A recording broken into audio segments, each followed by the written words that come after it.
Hi. Seemed like a good practice today. Yeah, guys got energy. I mean, our guys are getting better every game. You know, sometimes it shows on defense, sometimes it shows on offense growth, sometimes it doesn't show, but we're getting better. What'd you think of playing Washington State? Obviously, there's a connection there with Ward and Cooper coming over from there. How much does that help? Do they have knowledge that can help you there? They do, but everybody calls games differently. Everybody has a little bit difference in how they want to do things. So yeah, you have a little bit of knowledge, but they know we have the knowledge. So, I mean, if both teams have the equal knowledge of each other, is there really an advantage? And to me, the answer is no. It's, like I said earlier, you know, I think at Media Day about playing Oregon in the future, it was, you know, just don't outthink yourself, let the kids go play. And it really doesn't matter what you draw up at the end of the day. You guys got to go execute. What have your conversations with Brian Ward been like after that Washington game? Just how good of a performance that was? Do you just like move on, or do you have any conversations about just kind of where you're at and what you accomplished? Yeah, I think unbelievable job. I mean, preparing, having a plan, being aggressive, attacking, not playing scared. That's one thing we want to do is, you know, not many people, to be honest, can call cover zero in the open field. Some people are scared to do it just as a program, not just the defense, but as a program. And for us to not be scared to be that aggressive on the -30, right, is a testament to Coach Ward and just what we're trying to do here, which is build confidence in guys that we're going to call calls that are aggressive, that put us in the best chance to win on both sides of the ball. And they may work on one side, they may not work on the other side. We'll just wait till they work on both sides. And in terms of Coach Ward, we want to keep him here for a long time.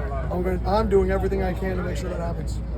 Yeah, when you hired Coach Ward in the first place, what was it about him, like maybe defensive schemes, what was it about him that like made you say, yeah, this is who I want as my defensive coordinator? Yeah, it was one of the hardest defenses I've ever game planned versus. You know, so if I'm game planning versus it and I'm up there all night trying to figure out third downs, and then I come out on game day, it's the same stuff, but a little bit different. And I thought he did a phenomenal job last year versus me personally, that I said, you know what, if I don't want to have to play him, I got to hire him. It just so happens to be he's from here. So he has the same passion about this place that I do. He has the same vision of wanting to be here for the rest of his career that I do. You know, if we could both have our druthers, we're going to build something here that lasts forever, and we can be here forever.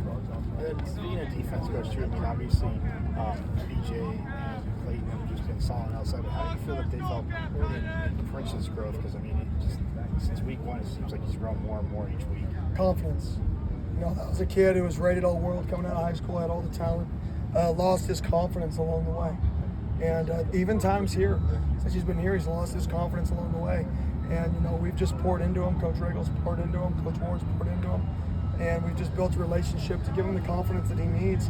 And now he's going out there, he's playing with a swagger, a confidence about himself. And when you take a really good player and you make him confident, that's when guys become dangerous. Coach, this is the second week in a row you're facing a top 2 passing offense in college football. How are you, and obviously they have different passing offenses, they're very different, but how do you game plan, and how much confidence is your defense playing, and how good you played last week help you with that?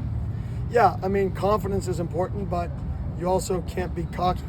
There's a balance. We're playing good on defense, and, you know, we haven't been playing good scoring on offense. We've been playing good in middle of the field offense, but we haven't been playing good get points on the board, which is the goal of offense. So you can't get caught in either. You can't get caught in, oh, you suck, because, you know, kick 2 field goals, make 1 catch, make 2 catches, you know, you have 20-something points. Different game. On defense, right, we don't create 4 turnovers. We probably don't hold them to no touchdowns. So the game is so close that if you get caught in the results, right, and you're results driven all the time, then you're going to miss the point, and that's the growth and how good you can be. So it's really just staying focused on, we had a great game, but could we be better? Yes. Can we be better? Yes. On offense, we struggled, but did we struggle every snap? No. We struggled about 10 to 12 snaps, right? So it's about taking the process and learning and growing from it on both sides of the ball and special teams. You just said back there that you were really impressed with the third down offense. Just what sort of progressions are you seeing in that department? Yeah, we're just getting better, getting more comfortable. You know, we got to challenge these guys on third downs. So that's what we're going to do. We got to try to find a way to create explosives, and we're going to continue to do everything we can to do that. Still haven't got it accomplished, so I'm not doing a good job getting that done. But we are looking at every way possible to try to create explosive plays. And that starts on third downs. What have you thought about your in-season development of some of the red shirts when you don't have a bowl game and you had the bye week? You're probably working with those guys. Yeah, bad news is, you don't get the, like you said, the bowl game development. Good news is we're down so many people. Those guys are playing as if they're in the 2 deep / starting. So we're not getting the bowl game prep, but we're getting I looked out there today. We're with our one offense. We had 2 walk-on O-linemen, true freshmen, and another true freshman out there with the ones. Boom, repping. That's growth. And those are guys that, not in a million years do you think are going to be in there. And they're in there with your ones, developing. Right? Caleb Black's in there with the ones, developing. Right? Defense side of the ball. Right? We got guys developing. CJ is developing. Right? So it's just all phases. We got 8 to 10 freshmen right now that are playing, whether it's special teams or offense, defense, significant minutes and making a significant impact. So even though we lose bowl games, I think we're gaining that back. It's a blessing and a curse being a little banged up. I think that's the blessing of it. So how are you feeling about that class? Because you had a very short window to bring. I think we hit on the class. I think for the most part our hit rate was really good. And I think part of that is, when you have senior evals are dying, everybody gets commitment so early, everybody wants to be ranked high and create momentum in recruiting. So most people have classes built off of, sophomore tape, junior tape. Well, they're 16-year-olds, right? And then very few people actually go back and watch the 17 and 18-year-old version of the guys. When we showed up, we got to watch the 17 and 18-year-old version. So that's something we're still doing with our current classes. We're still watching our guys, and then we're watching these young guys' senior tape to see if there's a Keith Abney out there, right, that has an unbelievable senior year that we can snag. Did you see the D-back game last night? I did. We were actually FaceTiming recruits as a staff that we do at nights, and we had the TVs on the side watching the game. Unbelievable. And when you think about where I remember 2 years ago watching them when I was in Tallahassee, Florida, and I'd put on the games and be like, golly, we're horrible, right? That's what it is. We're horrible, right? And it's kind of funny. You see the growth, and there was never a waiver. Like, oh, all these young guys are playing. All this is happening. Oh, we're not having success. There was never a waiver.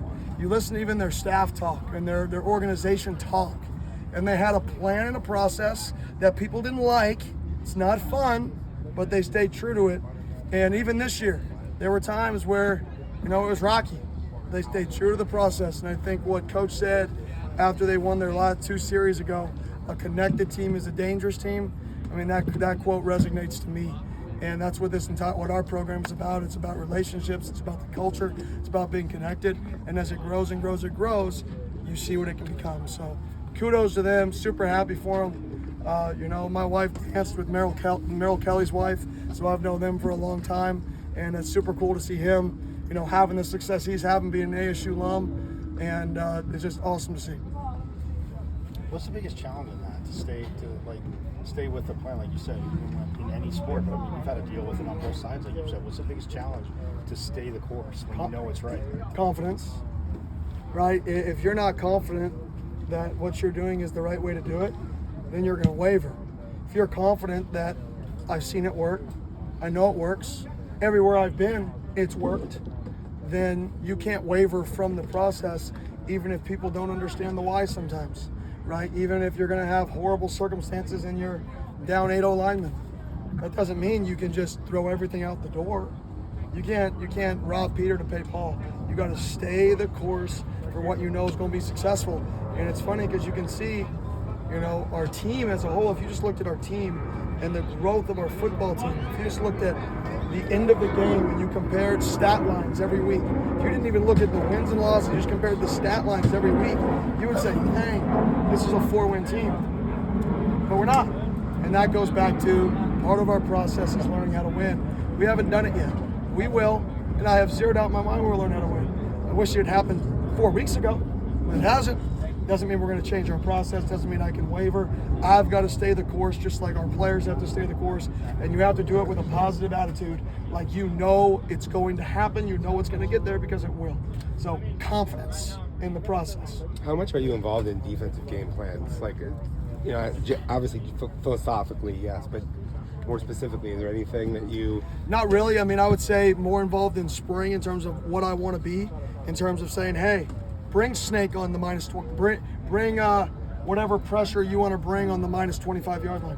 If you want to play cover 0 on 1st and 10, do it.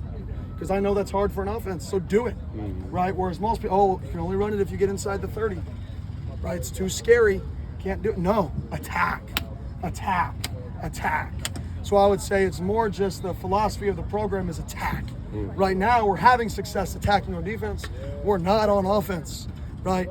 But good teams, great teams, can attack on both sides of the ball with that same aggressiveness. And when you become good on both sides of the ball and you have that aggressiveness, imagine if you can see that both sides of the ball, how good you can be.